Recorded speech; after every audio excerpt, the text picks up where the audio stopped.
Ko'pchilik shtrafnoy texnikani so'raydi. Mana hozir ikkita udar ko'rsatib beraman, keyin tushuntirib beraman texnikasini. Mana.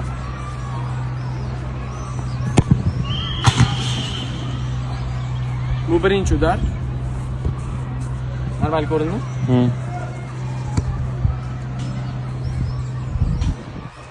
Endi ikkinchi udar. Bu blижнийga. Hozir buni urib berib, keyin tushuntiraman. Mana.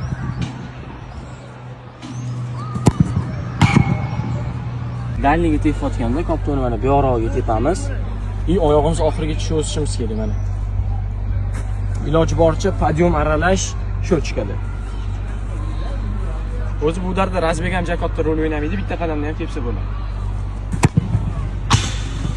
Blижнийga tepganimizda ham texnikasi примерно shunaqa bo'ladi, faqat koptoni sal bu yog'rog'iga. Glавныйsi oyog'imizni to'g'ri qo'yishimiz mana. Podyum aralash shochka mana shu bilan tepamiz. Bunga ham Razbek katta bo'lishi shart emas. To'g'ri tepsak bo'ldi mana. Bo'ldi. Video foydali bo'lgan bo'lsa, podpiska tashlab qo'yamiz.